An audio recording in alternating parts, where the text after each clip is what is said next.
Estimados hermanos, bienvenidos a la Iglesia de Nazareno Belén. ¿Cómo están? Espero que se encuentren muy bien. Y ya en la primera semana del mes de febrero, hoy estamos adorando al Señor y vamos a escuchar también en su palabra aquello que tiene para cada uno de nosotros. Les voy a invitar que vayan buscando ya en sus Biblias el libro de Deuteronomio, capítulo 6, gracias hermano.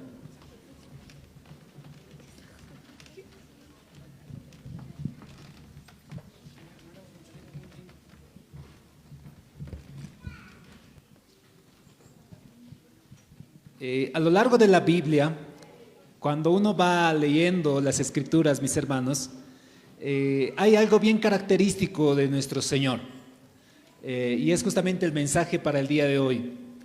El Señor tiene una manía muy interesante, desde el Génesis hasta el Apocalipsis, de ir derrotando y humillando a muchos dioses, muchos dioses que se mencionan en la Biblia. Está ahí los principales: Baal, Asera, están Mamón, están Moloch, están varios dioses en el Antiguo Testamento.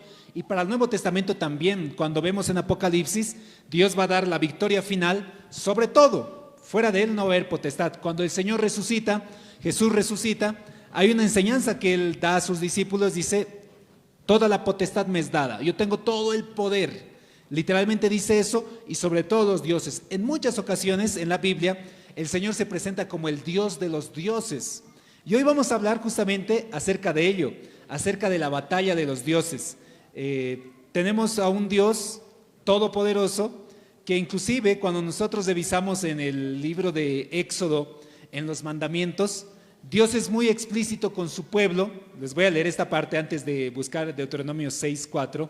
Es un paralelo de esto. Éxodo 20, 3 al 7 dice: no tendrás dioses ajenos delante de mí, no te harás imagen de ninguna semejanza de lo que está arriba en el cielo, ni abajo en la tierra, ni en las aguas debajo de la tierra. No te inclinarás a ellas, ni las honrarás, porque yo soy Jehová tu Dios, fuerte, celoso, que visito la maldad de los padres sobre los hijos hasta la tercera y cuarta generación de los que me aborrecen. Y hago misericordia a millares, y a los que me aman y guardan mis mandamientos. No tomarás el nombre de Jehová tu Dios en vano, porque no dará por inocente Jehová al que tomare su nombre en vano. Y en Deuteronomio capítulo 6 versículo 4 dice algo similar: oye Israel, Jehová nuestro Dios, Jehová uno es, y amarás a Jehová tu Dios de todo tu corazón y de toda tu alma y con todas tus fuerzas. Y estas palabras que yo te mando hoy estarán sobre tu corazón. El Señor, como decía, es explícito que Él tiene todo el poder, toda la autoridad. Y si bien, mis hermanos, hoy por hoy nosotros no tenemos dioses, en el Antiguo Testamento prácticamente se hacían dioses de todo. Alguna vez les contaba esto: imaginémonos que nosotros estamos hace más de 2000 años, todavía unos 5000 años, cuando empieza todo esto del ser humano y acerca de los dioses. Y hace 5000 años nosotros no entendemos mucho. Hoy tú entiendes que el sol sale y gira alrededor de nosotros giramos alrededor del planeta, y cuando sale se vuelve de día porque el sol ha salido, y oscurece porque ya no vemos esa parte del sol. Sabemos muchas cosas, sabemos que los truenos se van a producir por algo natural, está en la naturaleza. Sabemos que nosotros vivimos porque está todo un organismo interno en nosotros que nos permite vivir, el corazón que late. Conocemos muchas cosas: cómo estamos sobre la tierra, cómo flotan, cómo las aves vuelan, cómo los árboles crecen tan grandes. Pero hace más de 5000 años la gente desconocía de muchos estos detalles que, gracias a la ciencia y al avance del conocimiento del hombre que Dios le ha proporcionado, sabemos. Pero hace muchos años, por ejemplo, eso en la mitología de los hunos, y también en la mitología griega, se menciona de que hay el trueno, que es algo que ellos adoran, y viene el trueno, un relámpago fuerte, como la semana pasada, suena, y dice: uy, hace 5000 años, tú sabes, es un trueno allá. Incluso hasta contamos, no sé si ustedes cuentan. Yo, por cerca por donde vivo, siempre hay truenos y brilla un resplandor, y cuentas 1, 2, 3, 4, 5, suena, y dices: el trueno ha estado lejos, pero cuando es directamente y no hay sonido es que el trueno estaba cerca. Hace 5000 años la gente literalmente decía, hay algo debe ser que existe por ahí. Se buscaban, caminaban leguas, caminaban distancias y no encontraban ese algo. Entonces le construían algo y le decían, debe ser un dios. Y ahí está el dios Zeus. O debe ser Dios, el dios de los unos, el dios del trueno. O debe ser, quién sabe, el sol que nosotros aquí en la cultura andina se adora, el dios sol. Debe ser el dios que de alguna manera él nos calienta. Y le hacemos estatuas y le ponemos adoraciones. Y ponemos dioses para todo. Literalmente Pablo cuando visita Grecia en el libro de Hechos dice, he visto que ustedes los griegos tienen dioses para todo. Literalmente la gente se ponía dioses para todo. Uy, voy a empezar a cosechar y me he encontrado una piedra bien bonita, debe ser un dios. Y que me permita cosechar y sembrar, le haré un altar y le haré sacrificios. Y la gente se ha empezado a hacer dioses para todo y de todo. Y ha habido evidentemente algunos dioses que han empezado a ganar mucho prestigio entre toda la gente. Y entre ellos está Baal, está Sera, por lo menos en el contexto bíblico. Están ahí esos dioses, que inclusive en esta etapa algunos dicen que carnaval, y hoy tal vez les voy a comentar eso, dicen carnaval.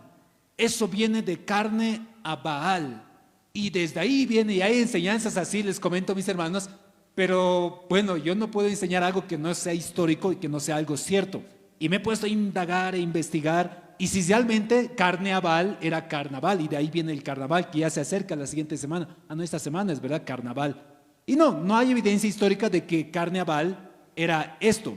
Inclusive carne a Baal, como nosotros decimos, el origen de la palabra es carne velar, o carne, a ver dónde está exactamente para que no les invente, carne levare y carne valde. ¿Qué significaba? Antes de la cuaresma, el miércoles de ceniza, aquellos que éramos católicos solíamos ir a la capilla el miércoles de ceniza después de carnaval y nos hacíamos poner la crucecita de ceniza. En la Edad Media, carne levare o quitándose la carne era una festividad en donde la gente decía, antes de la etapa santa, antes de la etapa de la Semana Santa, nosotros disfrutaremos de toda la carne posible. Literalmente esto se refería no solo al comestible, sino a todo tipo de placeres. Inclusive el hecho de ponerse máscaras y todo ello nace también en esta etapa. ¿Por qué? Porque la gente decía, vamos a pecar antes del tiempo de cuaresma, como para despedirnos de la carne. Ese era el sentido de carnaval. Hoy por hoy, evidentemente se ha consolidado eso y la gente peca libremente, hay terribles orgías, hay mucha bebida, hay gente que maltrata, hay gente que hace mucho mal. Pero ahí vemos uno de los dioses, Baal. La semana pasada, y hace 2 semanas también, estábamos hablando de Elías contra los profetas. ¿Se recuerdan? Elías está ahí con los profetas, dice, yo solo he quedado delante de todos ustedes y ustedes son 450 profetas que adoran a Baal. Yo soy el único profeta que está adorando al verdadero Dios de Israel, dice Elías. Hagamos esto, dice Elías. Y esto es algo característico del Señor en la Biblia.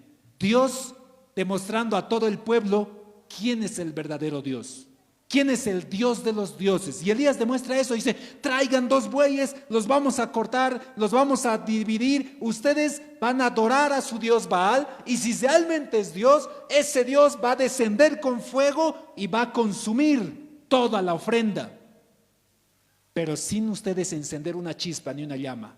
Y vamos a ver quién es el verdadero Dios. Y sabemos, como les he contado, los profetas ponen ahí su altar, todos los 450 empiezan a adorar, dicen, Baal, Baal, ¿dónde estás, Baal? Escúchanos, óyenos, que la gente nos escucha. Y dice que hasta el mediodía Elías empieza a hacerse la burla y dice, díganle a su Dios, debe estar ocupado, probablemente está en algún lugar, grítenle más fuerte, por ahí les va a escuchar. Y dice que ellos han empezado a cortarse, a azotarse, y dice, Baal, ¿dónde estás? Y hasta que nada, Baal nunca ha llegado. Pero Elías prepara su ofrenda, pone 12 piedras para que se presenten al pueblo de Israel, pone la ofrenda, la prepara, le hace echar agua y otro cántaro de agua. Lo interesante es que les hace echar agua en época de sequía. Elías ya había proclamado la sequía y a pesar de ello les echas agua, agua, agua, hasta que está empapado hasta la tierra. Y Elías ora y dice, Señor, aquí estamos delante de ti, muéstrate realmente tú que eres el Dios verdadero. Y desciende una llama de fuego, consume toda la ofrenda, incluso se sopa el agua, y Elías, envalentonado, mata a los profetas de Baal. No es la única historia similar que aparece en la Biblia. En el libro de Éxodo también aparece la historia de Moisés contra el faraón y contra los dioses de Egipto. Éxodo 12:12. A ver, busquen este hermoso versículo en el libro de Éxodo capítulo 12, versículo 12. Yo les digo que se marquen, si es que tienen algún dios en su casa, si todavía guardan ahí a sus ñatitas, a sus piedras, sus estatuas. Éxodo 12:12 dice así: Moisés habla de parte de Dios y dice el Señor: pues yo pasaré por aquella noche por la tierra de Egipto y heriré a todo primogénito en la tierra de Egipto, así de los hombres como de las bestias, y ejecutaré mis juicios en todos los dioses de Egipto. En otra versión dice: y les voy a ejecutar a los dioses de Egipto. ¿Y saben qué sucede? Literalmente Dios hace eso con Egipto. En Egipto tenían varios dioses. Pocas culturas son aquellas culturas que tienen un solo dios. La mayoría de las culturas tienen dioses para todo. Los egipcios eran igual uno de esos. Nosotros en la cultura aymara igual. El dios Sol, Dios Pachamama, el dios de la muerte. Tenemos varios dioses. En Egipto era algo igual. Lo primero que hace Moisés, llega Moisés, le dice al faraón: faraón, hasta ese día los egipcios adoraban al dios Nilo, al dios Za, al dios Anubis, al dios Rana. Enseguida les voy a decir los nombres si por ahí quieren saber. Tenían varios dioses. De pronto llega Moisés con el faraón, y el faraón mismo era un dios para los egipcios. Era literalmente un dios. Y Moisés llega y dice: faraón, dice el Señor, deja salir a mi pueblo para que me levante ofrenda. Alguna vez les hacía la broma, ¿no? Porque el Señor le dice a Moisés cuando lo encuentra en el desierto, Moisés dice: Señor, cuando me pregunten quién me ha enviado, ¿quién les voy a decir que me ha enviado? Diles que yo soy el que soy, te he enviado. Y Moisés va con eso: ¿quién te ha enviado?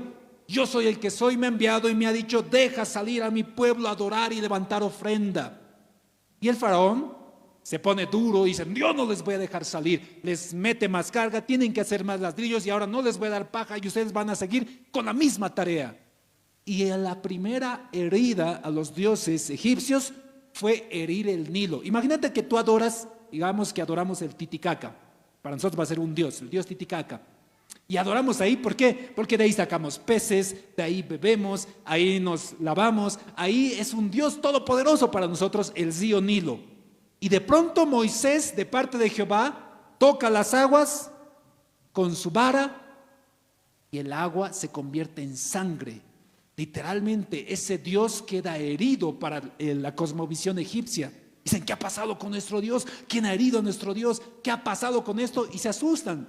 Ha sido una lucha terrible que el Señor ha tenido que ir humillando Dios tras Dios tras Dios. La diosa Heget era una diosa que tenía el rostro de rana en el pueblo egipto. Tenía su rostro de rana, y cuando después de que otra vez el faraón endurece su corazón, lo que hace Moisés es tocar las aguas, y de las aguas salen ranas. Imagínate tú adorar a tu dios rana y decir: Dios Heget, quita estas ranas de nosotros, y que nada te escucha Heget. En vano tú sigues adorando a Heget, adorando al Nilo, y que nadie te escucha, que sigue ahí con los mismos dioses desdotados. No es el único dios. El dios Hathor es el dios que cuidaba a los animales en egipcio, entre los egipcios. Él cuidaba los ganados, y cuando Moisés decreta una plaga, los animales y los ganados mueren. Otra vez los egipcios: Dios Hathor, ¿dónde están? Porque has permitido que mi ganado se muera. Y ves a todos los demás egipcios, todo su ganado se ha muerto. ¿Dónde está Hathor? ¿Quién va a poder defenderles ahora? ¿Dónde está su Dios de los egipcios? No es el único Dios. Hay uno de los dioses principales, el dios Ra, entre la cosmovisión egipcia. Y el dios Ra es el que cuida que el sol salga. Él es el que registra que el sol una vez más pueda salir. Inclusive en la cosmovisión egipcia, los egipcios creen que el dios Ra en las noches batalla contra un gran dios o una especie de destrucción y él tiene que batallar todas las noches. Y cuando termina la batalla y vence, el sol va a salir porque el dios Ra ha tenido victoria. Y de pronto Moisés dice, ¡pa! Tinieblas, nada de luz. Para los egipcios decía, nos están desdotando a todos nuestros dioses. Éxodo 12:12. Y voy a ejecutar a tus dioses, les dice. Y literalmente cumplió eso. Dios ya no hay. Uno de los últimos dioses que quedaba era el faraón. Todos estaban, el pueblo mismo decía, el faraón nos tiene que defender de esta situación. Imagínate, hoy por hoy estábamos casi una semana de bloqueos, ¿no? Aquí en nuestro país. Una semana más de bloqueo, ya no había huevos, ya no había carne. Incluso ya la kermés ha tenido que cambiar, ya no iba a ser con pollo porque ya no había pollo. Todo es una crisis terrible. ¿Y a quién echamos la culpa? El gobierno. Ese gobierno tiene que solucionar de una vez. ¿Por qué no soluciona? Seguramente no quiere reunirse y el otro no. Es culpa del tal personaje o es culpa de esa autoridad. Y empezamos a buscar culpables como pueblo. Los egipcios, les aseguro que era de la misma manera. O sea, ya han desdotado al Nilo, han desdotado al dios Rana, han desdotado al dios de los animales. Incluso había el dios, falta uno que no decía, el dios del cielo y del aire. Cuando Moisés dice que venga granizo con fuego, decían, no hay dioses. Ahora los egipcios nos quedamos sin dioses. Y de pronto, ¿a quién se van a quejar? Al faraón. El pueblo diría, faraón, haz algo. Y el faraón endurece su corazón cuando Moisés dice, deja salir a mi pueblo, y dice, salgan. Y en medio camino dice, no van a salir. Y Moisés dice, y se decreta la Pascua. Va a venir el ángel de la muerte y cualquiera que tenga la señal que el Señor había establecido en sus puertas, su hijo no va a morir, su primogénito no va a morir, porque el ángel de la muerte va a pasear por todo Egipto y va a herir a cada primogénito. En algunas películas y series se muestra cuando el faraón nota y encuentra a su hijo ya muerto, a su primogénito. Y en todo el país de Egipto ocurre eso. Literalmente es un llanto terrible de toda la gente y uno de los llantos más fuertes era el del faraón porque su hijo había muerto. Literalmente el Dios de los hebreos había herido al último Dios que les quedaba, el faraón. Elementos que no implicaba de que eso era Dios, implicaba que eso representaba la presencia de Dios en medio del pueblo de Israel. Y cuando los filisteos habían atacado a Israel había sido vencido, los filisteos se lo agarran el arca, se lo llevan. ¿Y saben lo que hacen? Dice, ¿qué hacemos ahora con esta arca? Y vemos que ¿qué hacemos ahora? Le hemos capturado al Dios de los hebreos, aquí está en medio de nosotros. Felices ellos adorando al Dios Dagón. Dagón, por si acaso, se lo va a considerar el padre de Baal en la mitología de los filisteos. ¿Qué hacemos ahora? Llevaremos al Dios de Israel al templo de nuestro Dios Dagón. ¿Y saben lo que hacen eso? Literalmente dice eso, miren versículo 2. Y tomaron los filisteos el arca de Dios y la metieron en la casa de Dagón y la pusieron junto a Dagón. Ahí estaba el dios Dagón, quien sabe que era el dios pez, y está ahí al lado del arca del pacto que representaba la presencia de Dios. ¿Y saben lo que ocurre? Versículo 3. Y cuando el día siguiente los de Asdod se levantaron de mañana, he aquí Dagón postrado en tierra delante del arca de Jehová, y tomaron a Dagón y lo volvieron en su lugar. Dagón era una estatua. O sea, ¿qué había pasado? Literalmente no sé qué habrá pasado. Es como que el Señor entra ahí, ¿no? La presencia del Señor. Y está ahí Dagón, el dios de los filisteos. Y Dios dice, sáquese de aquí. Lo bota al piso. Literalmente Dagón está botado al piso delante del arca del Señor. Dice, ¿y qué pasa? Lo pusieron a volver a poner en su lugar, dice, otra vez ahí a su estatua de Dagón. Los filisteos lo volvieron a poner. Versículo 4 dice, y volviéndose a levantar de mañana al día siguiente, he aquí que Dagón había caído postrado en tierra delante del arca de Jehová, y la cabeza de Dagón y las palmas de sus manos estaban cortadas sobre el umbral, habiendo quedado a Dagón el tronco solamente. Por esta causa los sacerdotes de Dagón y todos los que entraban en el templo de Dagón no pisaban el umbral de Dagón en Asdod hasta hoy. Literalmente Dios había humillado al Dios de los filisteos, el Dios Dagón. Cuidado que todavía pasa eso en tu casa, no le pones ahí a la virgencita y partido del cuello, sin manos. Y yo recuerdo alguna vez les conté, cuando en el curso, yo estaba en el colegio bien católico, y jugando los jóvenes han hecho caer la estatua de la Virgen. Pucha, ha sido terrible, llamadas de atención, sanciones, para todo el curso, porque han hecho caer la estatua de la Virgen. Era algo terrible. Saben que no tengo nada con los católicos, hay buenos católicos que realmente adoran al Señor, pero hay algunos que literalmente, como cualquier hombre que desconoce al Señor, se hace una estatua y cree que la estatua la hace bien. Nosotros también tenemos ciertos dioses, por si acaso. Hay algunos que tenemos nuestra cadenita, sea que tenga una cruz o un personaje, y decimos, no, sin esto no voy a poder. Sin esta manillita siempre me va mal. ¿No es como una especie de Dios que tenemos nosotros? Si es que yo no me levanto con el pie derecho, me va a ir mal. Has hecho un Dios de tu actitud. Si es que yo no hago esto, si es que no me bendices, si es que no me tocas, si es que no me das esto, no me va a ir bien. Y en la Biblia no hay eso. En la Biblia, literalmente, el Señor dice, y esto se encuentra por si acaso en Isaías, que el ser humano, cuando se hace dioses de madera, de vaso, de estuco, de tierra, son eso nada más. Literalmente esto se puede notar, Isaías 44, 9 al 20.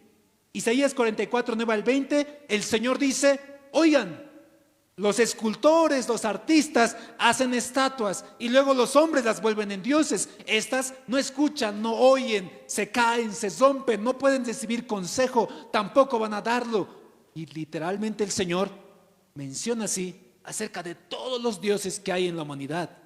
Y hay muchos dioses, hay infinidad de dioses. No sé si alguna vez les han desafiado a ustedes. ¿En qué Dios crees? Te dicen.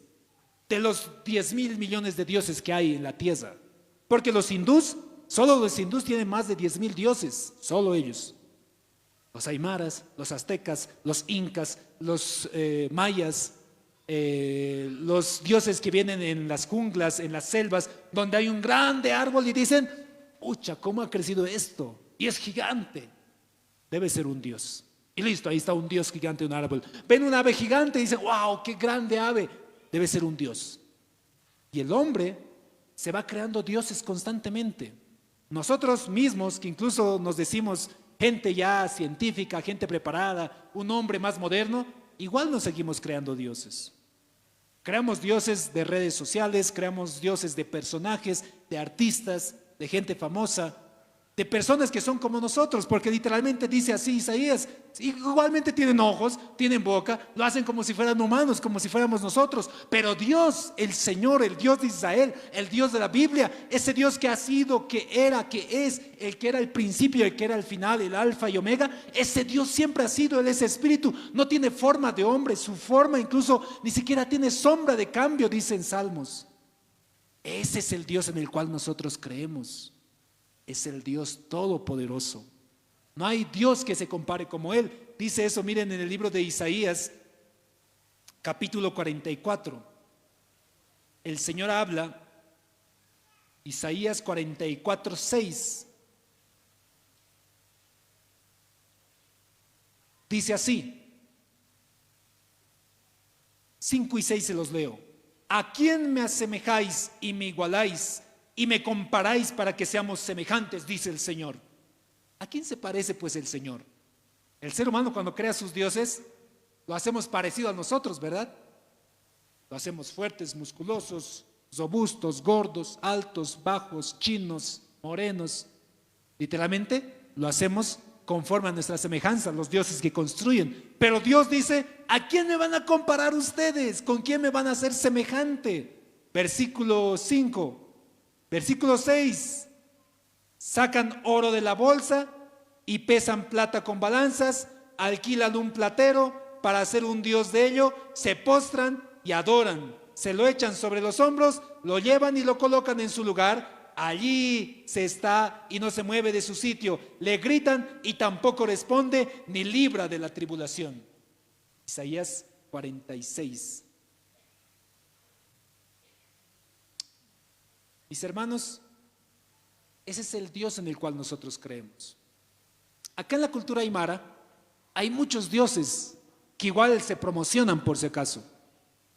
Cada vez que yo paso por la Buenos Aires, los días viernes, especialmente en agosto inclusive, uy, son largas las filas. No sé si alguno de ustedes antes tenía esta costumbre de hacer las famosas mesitas para su tiendita, para su negocio, para su casa. Se ponen las maderas, se ponen los dulces o los diferentes tipos de elementos para adorar a la Pachamama, para que la Pachamama se endulce y diga, a este tengo que bendecirle.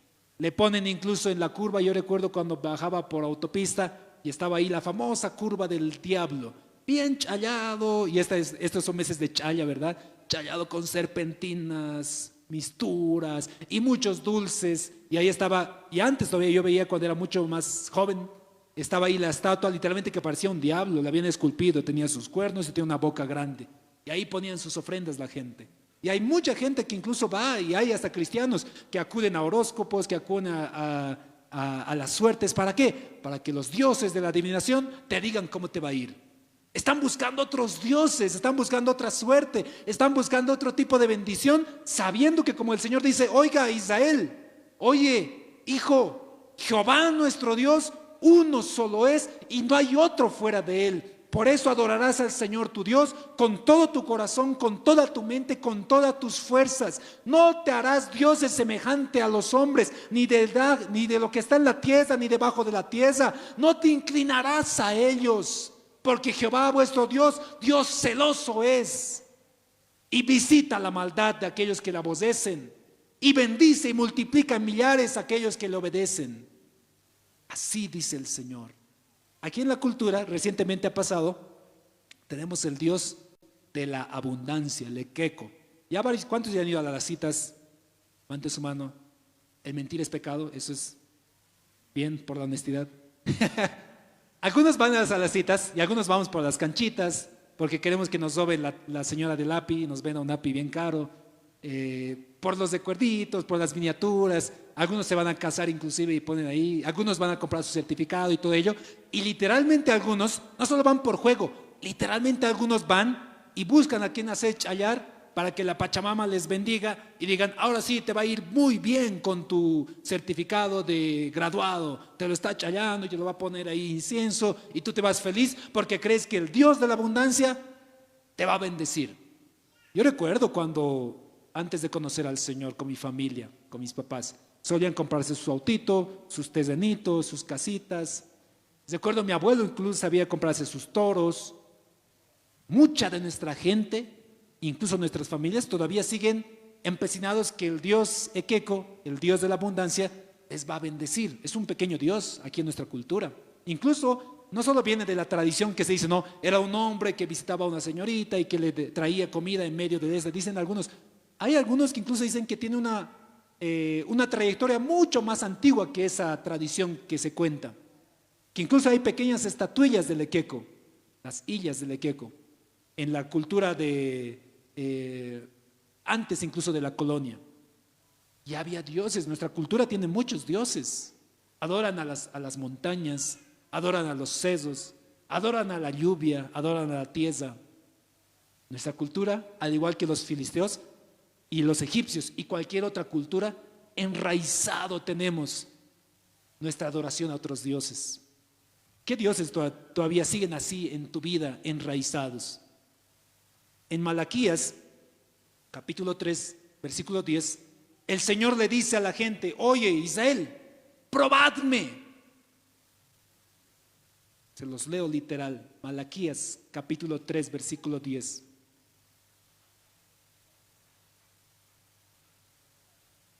Dice así, Malaquías 3:10, traed todos los diezmos al alfolí, hay alimento en mi casa, y probadme ahora en esto, dice Jehová de los ejércitos, si no, yo les abriré las ventanas de los cielos y derramaré sobre vosotros bendición hasta que sobreabunde, y reprenderé también por vosotros al devorador, no les destruirá el fruto de la tierra, ni vuestra vid en el campo será estéril, dice Jehová de los ejércitos. Y todas las naciones les dirán, bienaventurados porque seréis tierra deseable, dice Jehová de los ejércitos. Dice eso el Señor. Prueben al Señor, no solo en un ámbito económico, porque hay algunos que tienen dioses para la fortuna. Yo veía algunos programas en las madrugadas, ¿no? Veían fumadas, como dicen, las fumadas poderosas. Haz que tu marido vuelva en 5 fumadas poderosas y va a volver arrodillado delante de ti. Trae tu ropa y va a ser literalmente un esclavo para ti. Deja que te bendiga. Y le ponían los nombres de sus dioses. Incluso ellos hasta dicen que adoran al Señor. Pero hay gente que dice, uy no, ¿y dónde hay que llamar? Están llamando, por favor, mi esposo no quiere volver, mi esposa no quiere volver. Otra vez, dice el Señor, pruébenme. El Señor, han visto en Elías, han visto en Moisés, han visto a lo largo de las Escrituras, el Señor está dispuesto y le encanta humillar a otros dioses que para nosotros son grandes. Para ti parece que Dios, el Dios de Equeco es grande, ¿no? Uy no, el Equeco me va a bendecir. Dios dice, Él te da abundancia, sí, yo te doy sobreabundancia. ¿A ti te parece que la diosa Diana, hay diferentes diosas que dan fertilidad? Dicen, tienes que ir a la Virgencita tantos para que te vaya bien en tu matrimonio. ¿Por qué no te acercas al Señor y dejas que el Señor muestre quién es el verdadero Dios? Así como Elías, Dios Baal y el verdadero Dios de Israel, el Dios de la Biblia. Señor, muéstrate realmente quién es el verdadero Dios. Hoy por hoy, mis hermanos, necesitamos una generación que realmente le crea a Dios, así como le creyó Abraham, Moisés, Jacob, Isaac, los discípulos al Señor. Realmente necesitamos de eso. Hace tiempo leía, tal vez con eso terminamos, un comentario acerca del primer milagro que el Señor hizo. ¿Saben dónde lo hizo? En las bodas de Caná, en Galilea. Dice Juan literalmente, y esta es la primera señal que hizo el Señor en Caná de Galilea. Su primer milagro. Tú dices, ¿qué debería ser su primer milagro si eres Dios en medio de la gente? ¿Cuál debería ser tu primera señal? Y alguna vez también les contaba esto, ¿verdad? En el contexto bíblico había un Dios que literalmente, si es que tú le agradabas a este Dios, tenías que llevar tu vasito de agua, ponerlo en su templo y al día siguiente, si realmente le has agradado a ese Dios y tu ofrenda ha sido aceptada, al día siguiente volvías y tu agua se había convertido en vino. Y cuando el Señor en Galilea, de pronto una boda sencilla, común y corriente de alguien de sus familiares o alguien de sus conocidos, después de que habían bebido mucho y se había acabado el cántaro de agua, el cántaro de vino, dicen, ya no hay vino, ¿qué vamos a hacer? ¿Qué va a decir la gente? Tal vez eran medio bolivianos, ¿no? Los de Galilea, porque siempre decimos, ¿no? ¿Qué va a decir la gente? Hagámoslo más bien. Las fiestas que hacemos siempre las hacemos así, ¿no? Hasta visitas, cultos de aniversario. Recuerdo en palabras de la Junta, ¿qué va a decir la gente? ¿Qué van a decir los hermanos si no hacemos torta? Tenemos que hacer torta siempre. Siempre estamos pensando, ¿no?, en qué va a decir la gente. Yo creo que los galileos igual. ¿Qué va a decir la gente? Si no va a haber vino, vamos a quedar mal nuestra familia. Van a decir, los Paredes no hacen buenas fiestas. Su vino se les acaba rápido. Entonces María va donde el Señor, le dice, Jesús, no tienen vino. Jesús le dice, ver qué tienes, todavía no es mi hora. Pero como que era obediente, fue y dijo, ¿qué hay? Dice, bueno, tenemos aquí unos cántaros de agua que eran para la purificación. Perfecto, si es en la puerta, vamos a orar, Señor, bendice este lugar. Y literalmente los cántaros de agua se convirtieron en vino. Y dice la Biblia, el mejor vino, porque cuando el maestrasala probó el vino, digo, wow, normalmente la gente sirve el suco con alcohol al final. Ese es un chiste que aquellos entienden. Suco es un preparado que lo hacen con alcohol en las fiestas para carnavales, y es una bebida muy barata, porque es un yupi con alcohol y agua. Dice, literalmente sirven el peor alcohol, el peor trago al último, cuando todos están borrachos. Pero tú te has guardado el mejor vino que he probado para el último.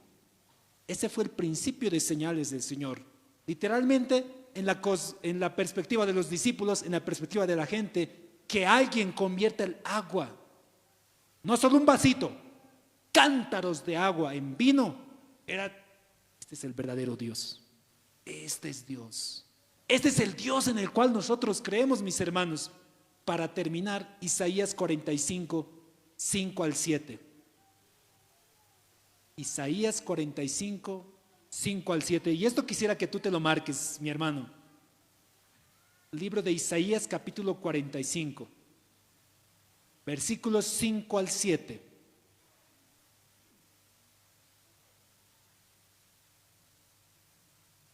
Dice así el Señor, y hoy te dice a ti por si acaso, tú que estás batallando con alguna necesidad económica, tú que estás batallando con problemas en tu familia, con problemas en tu estudio, dice el Señor, si les falta sabiduría, pídanme sabiduría que yo se les voy a dar en abundancia.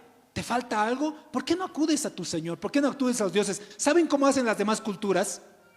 Van a la guerra, ¿a dónde van a acudir? Al Dios de la guerra. Oh Dios de la guerra, toma sacrificios, ayúdanos en esta batalla. Van, listo, y van a la guerra confiados en su Dios. ¿Tienen algún problema de sequía? ¿Qué hacen? Oh Dios de la lluvia, por favor, y vayan ahí.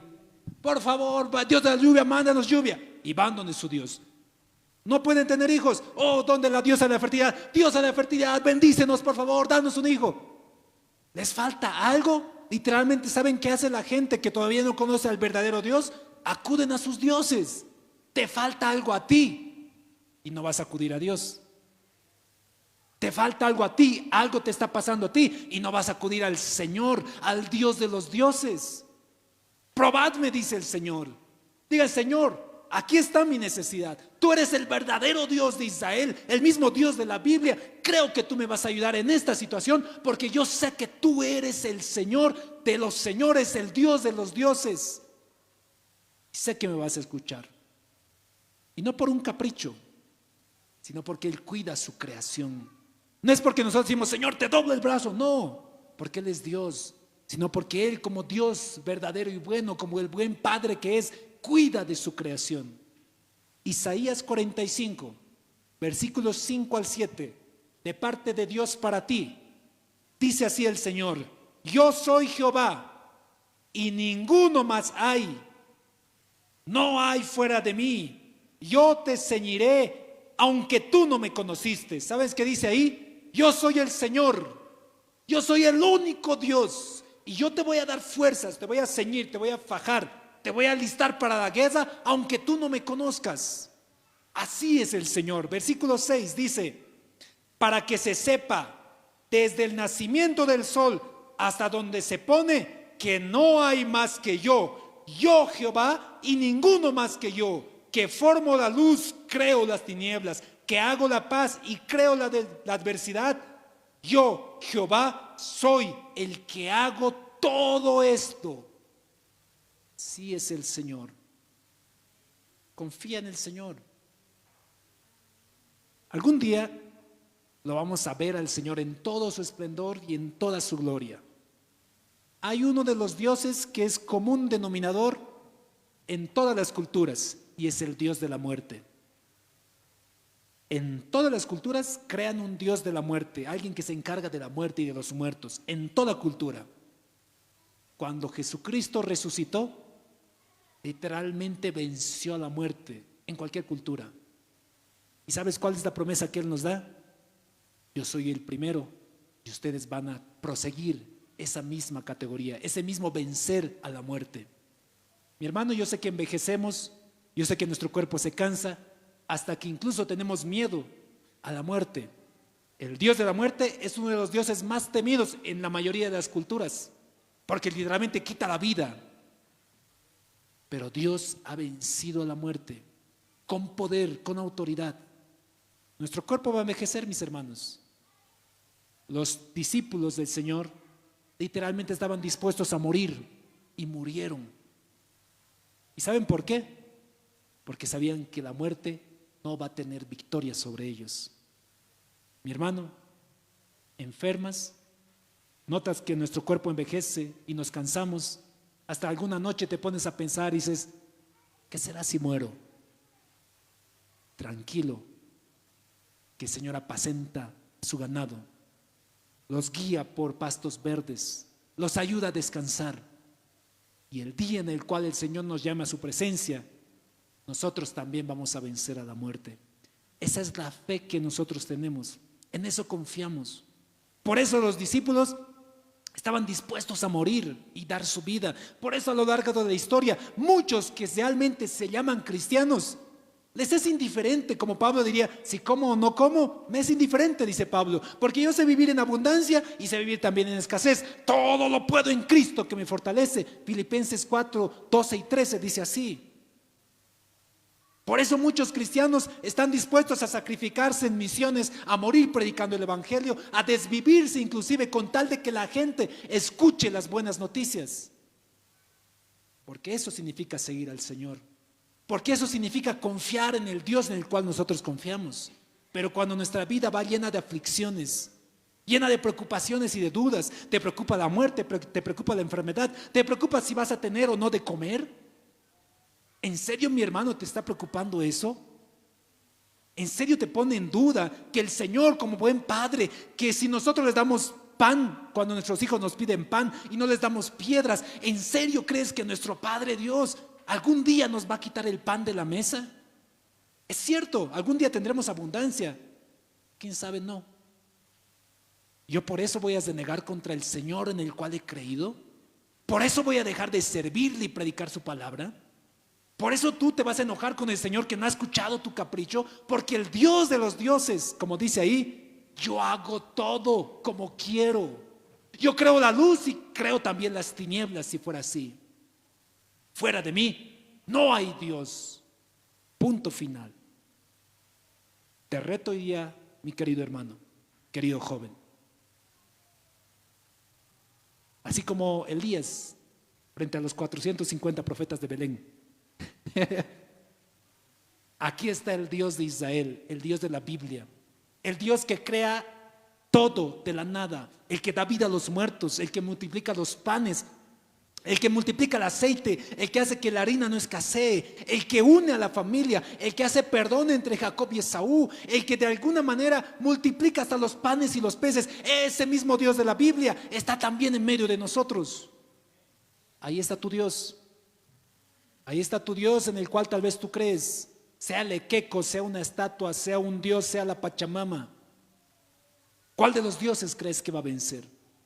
Yo te desafío el día de hoy, delante del Señor, y que el Señor sea testigo entre nosotros, si realmente Él es nuestro verdadero Dios. Y si es así, confiado estamos que Él va a dar la cara por nosotros. ¿Cuántos quieren orar el día de hoy al Señor y al verdadero Dios? ¿Quieres ponerte de pie? Nosotros nos postramos no ante imágenes, no ante estatuas, no ante montañas, no ante truenos. Nosotros nos postramos porque realmente creemos que es el Señor verdadero Dios.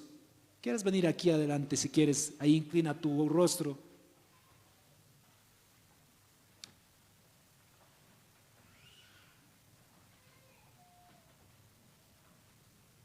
Había una enseñanza que Jesús les decía a sus discípulos acerca de las riquezas. Ninguno puede servir a dos señores, dice el Señor. Sé que a veces nos afana, mis hermanos, el qué tener, el qué alcanzar, el qué lograr. No permitas que ese afán haga infructuosa la palabra de Dios en tu vida. Confía en tu corazón.